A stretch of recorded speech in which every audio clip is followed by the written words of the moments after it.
Hey guys, what's up? It's RetroMikey78 and I'm here today to do a response to something I told Telesplash Gaming. Actually, pause. Give me a sticker. Rolling and trolling. Trolling and rolling. I did it backwards. Sorry.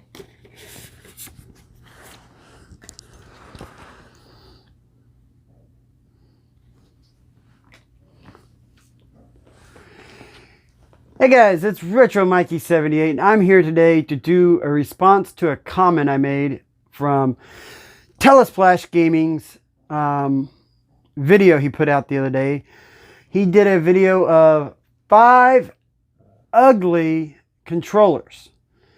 And one of them I've already done a link to. I played it last year and that was the Resident Evil 4 chainsaw controller. He did the PS2 model just the same as I have, and he talked a little bit about it. So I told him in the comments, I said, hey, have you ever heard of something called the Uforce? And he said he's heard of it, but he's never put his hands on it. So today in this video, I'm going to showcase the Uforce. And then I'm also going to showcase this piece of shit. Because honestly, this was setting up on top of this, kind of hidden back behind the other boxes. And I forgot about this. So we're going to talk both about these two controllers and why Nintendo made them and they're pieces of shit. Actually, they didn't get made by Nintendo, but they were licensed by Nintendo. Well, this was Cam America all the way. And we'll get to that. Now, the story behind the Uforce is this box has been seen better days, but this is how I got it. This is something that I actually owned as a child. My dad saw this and thought that this was going to be the next big thing. He bought it at a place called Children's Palace back in Indiana. It was like a competing store just about like Toys R Us. I remember when Children's Palace actually closed. I was still a really young kid. But let's open this up and see what's inside it. Now, it's not complete by far. I don't have all the boxes, inserts and everything. And I was talking to Bones06 because he has this. And he says, oh, part of it does work. And I'm going, no, it doesn't. I had this as a kid. It plugs into the showcase this thing. It plugs into the Nintendo. I was gonna demonstrate it, but it's more of a pain to get pissed off and showcase it. It has sensors here, here, and here, and then 4 sensors down here. You got a couple different buttons, turbo on your A and B. I never really could figure out what the game switches are, and I did not get a manual with this when I bought it. But you're supposed to be able to play it by it censoring and you just controlling here with your hands. I messed with this as a kid. I've yet to even try this one. I bought it just for nostalgic reasons and to showcase it. That being said, I know that doesn't work. What Bones06 was telling me though, power bar is for use with Mike Tyson's Punch-Out! In future games, is what this says right on it. The power bar would set like this. And that was the reason my dad bought this. Because you're supposed to be able to sit here and punch and do Mike Tyson's Punch-Out! Yeah, that never happened. It did not work. The only feature that did work was this device here. Like if you got a flight simulator game, you could actually, like, I remember playing Top Gun, I think it was. You could actually sit here and go like this and fly it. This did work. But we could never get the power bar to work. We could never get the sensors to work.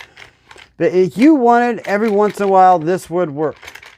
Now the funny thing is, you'd see here, it says, I'll get a close-up of it. It says L and R on here. It should say A and B. Because there was no fucking L and R button on the Nintendo.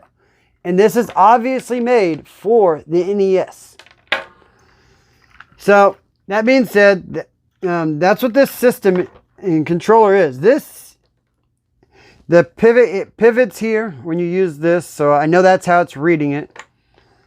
But like I said, I didn't want to get the Nintendo out and hook all this up and just to get pissed off to show you, because capturing game footage at the same time I'm trying to show you this, something was going wrong in my hookup, so I couldn't do it. But I really wanted to showcase this. I wanted to show Telesplash what it was. This is the Uforce. And if you see it, don't buy it expecting you to have a good time with it. Buy it, try it, laugh at it, but it's just a showpiece is all it is. It's a remembrance of history of why did they make it. Now, let me get into this. I bought this the same time I bought this.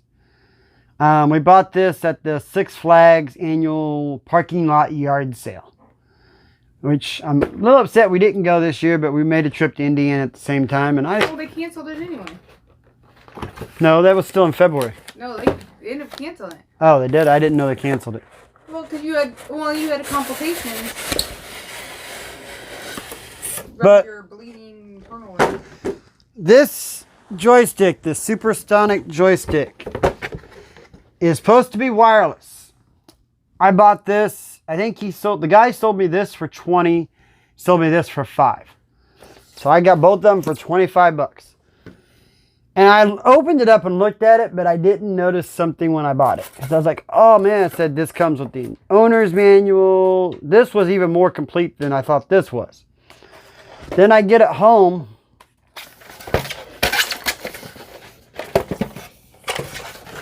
And we noticed that there is no sensor to go to the TV. So I've looked on eBay several times, never found the sensor. It's supposed to have plugs to go in the feet. There's only 2 plugs. So it wasn't as complete as I wanted. But the interesting thing about this joystick is it's made for a left-handed person. You have the AB on this side and the AB on this side. Now, I've looked up reviews and watched people try to play this. You guys ought to do that. They said that even though it's wireless, you have to be sitting within like 2 to 3 feet of the Nintendo. And any variation at all when you're playing it does not register. And it eats through the batteries so quick that it's almost not even worth playing. What's it take? It takes 4 AA. So, another product by Cam America that will go down in history as sucking ass. I really wish I could try it. I'm going to keep looking for a sensor. I don't really know what it looks like besides pictures I've seen off eBay or other things. But this is the Cam America Supersonic Joystick. But yeah, I understand. If you are a left-handed person, which I'm not, you play with the joystick here and your AB's on this side. Oops. AB's on this side. Yeah, that's great if you can figure it out. But I know most left-handed people have learned to do this. And the joystick being so wobbly, I mean, look, when you play, you're gonna, every time you go down, you're gonna lose that connection. I guess that's, you put the one suction cup in there. I mean, let's try that. Let's put one of the suction cups in.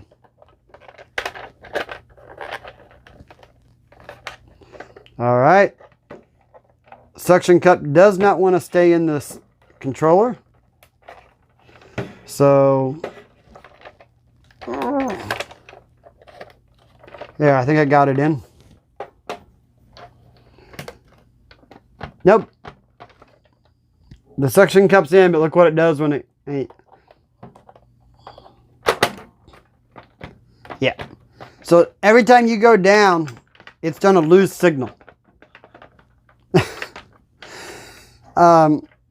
Like most products that Cam America made for Nintendo, it's a collector's piece. You're like, okay, do I really need it? Like I said, I bought it for $5. It looks great on the shelf. I love it when people ask about it. So that is the Uforce and the Supersonic controller, showcasing it off. I had mentioned something in the comments to Telesplash Gaming, and I said I'd show it off for him. Sorry I couldn't get gameplay of it. I had problems with the Elgato not wanting to read at the time, so I figured I'd just showcase it and give you that much. And thanks for watching Retro Mikey 78. We'll be back shortly with more content.